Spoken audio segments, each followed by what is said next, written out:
આજથી 1 વર્ષ પહેલાં અંકલેશ્વર શહેરના એક ફરિયાદી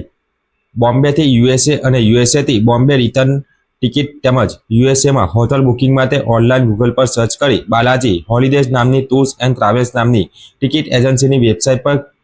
ક્લિક કરી તેના ઉપર ફોન કરતા એક અજાણ્યા ઈસમ સાથે વાત કરી હતી, જે ઈસમે પોતાની ઓળખ બાલાજી હોલિડેઝ નામની ટૂર્સ એન્ડ ટ્રાવેલ્સ ટિકિટ એજન્સીના ઓનર તરીકે આપી ટિકિટ બુકિંગ કરાવવા માટે ગૂગલ પેથી નાણાં ટ્રાન્સફર કરવા જણાવતા ફરિયાદીએ નાણાં ટ્રાન્સફર કર્યા હતા, જે બાદ ફરિયાદીને ટિકિટ ન મળતા સુરત જઈ તપાસ કરતા બાલાજી હોલિડેઝ નામની કોઈ ઓફિસ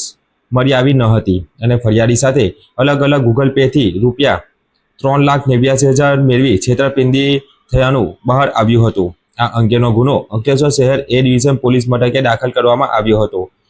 આ ગુનાનો આરોપી અશ્વિન નાકરાણી રહે મકાન નંબર 33 ભક્તિનંદન સોસાયટી સેક્ટર 2 મોટા વરાછા સુરત છેલ્લા 1 વર્ષથી ફરાર હતો, ત્યારે પોલીસે ટેકનિકલ એનાલિસિસ તથા હ્યુમન ઇન્ટેલિજન્સના આધારે આરોપીઓની સુરત ખાતેથી ધરપકડ કરી કાયદેસરની કાર્યવાહી હાથ ધરી છે। આરોપી વિરુદ્ધ સુરતમાં પણ અલગ અલગ પોલીસ સ્ટેશનમાં છેતરપિંડીના અનેક ગુનાઓ નોંધાયા છે।